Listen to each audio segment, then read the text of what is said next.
back to the channel. So if you've been following me via my other social media channels, so Instagram and Facebook mainly, to be honest, also got Twitter and LinkedIn, but two main ones, Instagram and Facebook. So on there I am sustain health and lifestyle coaching. So on there I regularly do short videos called Mels 1 Minute Fitness Fix, where I bring to you a health and fitness matter and try and bring you the pertinent points within a minute. Now, that's hard work sometimes, because trying to get everything I want to say into 60 seconds is tougher than it actually sounds. But obviously I try and do these regularly on various different topics, and if you've got a topic you'd like me to try and fit into a minute, send me over and I'll see what I can do. But I thought what I'd do is, every time I reached 5 topics, I'd bring them together and make them into a YouTube video. So every time I reach 5, put them together. Then you guys in YouTube land who potentially don't have Instagram or Facebook, or maybe don't pay attention to them, also could get a few snippets of useful information. Because a lot of the topics we debate in the health and fitness arena, you can sometimes get bogged down in major detail, and sometimes it's just nice to get the pertinent points in there. So this is what I'm trying to do with Fitness Fix. And we all know as time goes on with social media, our attention spans are getting less and less and less. So I sort of realised I need to get the information there in your face straight away and within that 60 seconds. So that's what I'm doing. So yeah, here we go. I'm going to bring the first 5 to you today on various topics. So today we've got a bit about how much water we should be drinking, which is best, cardio or weights, and then a little bit of a controversial subject where we debated the skinny jab epidemic. I wouldn't say epidemic, but a lot of people trying for quick fixes and fads have been trying skinny jabs, so my thoughts on them. Okay, so let's get into it. Obviously it's going to be about 5 minutes, because 5 topics, a minute each. Quick apology at the start. When I first started doing these, I didn't use the high resolution camera. I was just using my front facing phone camera, so the quality of these will not be up to my usual standards. So apologies for that, and from here on in I'll try and make them a little bit better, but hopefully bear with me for these first few of these videos, because they won't be up to the usual standard. Anyway, let me know what you think. If you wanted me to hear me debate any other topics in a minute, put your thoughts in the comments and enjoy. Hi guys, welcome back to Mel's 1 Minute Fitness Fix, a series of 60-second knowledge bombs. So, often people ask us as PTs, what's the best diet to go on? And you've heard of all the diets that are out. There's tons of them. We've got intermittent fasting, we've got keto, we've got low carb, low fat, slim fast, Slimming World, Weight Watchers. There's loads of them out there. And there isn't a diet out there that hasn't worked for somebody. So naturally, they're going to tell you that's the best diet to be on.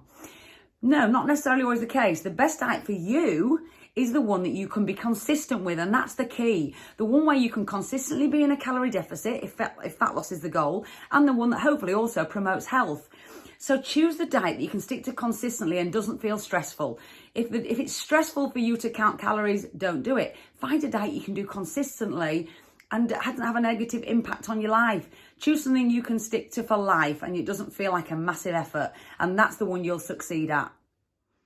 Hi guys, welcome back to Mel's 1 Minute Fitness Fix. So the big question today, which is best, cardio or weight training? Well, let's look at them both individually. So cardio. So per unit of time, cardio is probably going to burn more calories than weight training, because when you think about weight training, you're stopping and starting between sets, rest periods, etc, etc. So cardio is going to improve your recovery. It's a great stress reliever. And if you think about HIIT training, the calorie burn is even more in a shorter time. So if that's your bag for burning calories and your time poor, perfect. So weight training, it's great for building lean muscle, obviously. It's great for improving bone density and great for general physical health. Also, by having more muscle on your body, you're probably going to have an increase in your metabolism slightly. So which is best? I would say get a balance of the both. In terms of body composition, you're probably going to be better off doing a bit of both rather than just doing one or the other alone. So get a balance of both and you won't go far wrong.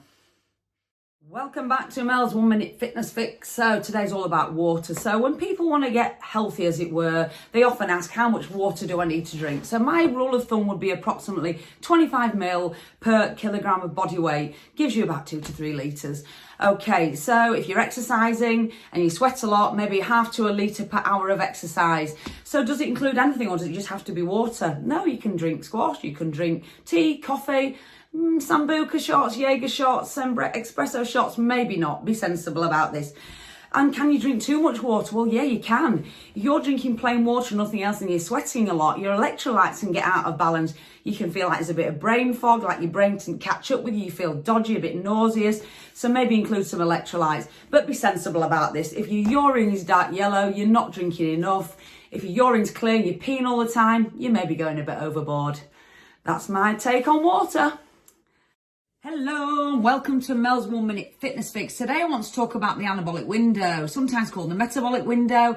And that was the theory that if you didn't eat protein within 1 hour of training, all your gains would be lost. So it's been proved to be a bit of a fallacy. We'd rather you thought the window more to be like maybe a giant bifold door on a giant's house. So it's a lot bigger than what we first thought. I think what we'd rather say you focus on is total protein over the day. So usually we'd say about 1 gram of protein per pound of body weight as a rough guide. So that's more important. Now, if you can split that across maybe 3 to 5 meals across the day, perfect. That means you're always going to be within maybe an hour and a half of training, which is perfect. There's no viable storage mechanism for protein in the body, so to spread the feedings out would be sensible. If you can't don't worry. Just focus on that total protein and you won't go far wrong. Okay, my 2 penneth worth on skinny jabs in under a minute. If you want to learn a bit of the science actually behind skinny jabs and what they're about, read Phil's post from a couple of days ago. It gives you some really good science background. But what we've now got is these influencers, people like Gemma Collins, 1.8 million followers, and Kerry Katona, 600,000 followers. How many of those followers are young people wanting to lose a few pounds for a holiday? This is not the way to go about it. These things were designed for obese people of over BMI of over 30. But unfortunately, because there's profit involved, they're getting sold to anybody.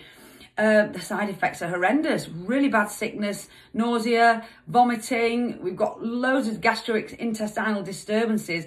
One lady advertising on Facebook said, on her live, she said she couldn't have done the advert a few days earlier because she was that nauseous and ill from the injection. What are we doing? We need to educate people on nutrition and moving more, not on buying a skinny jab.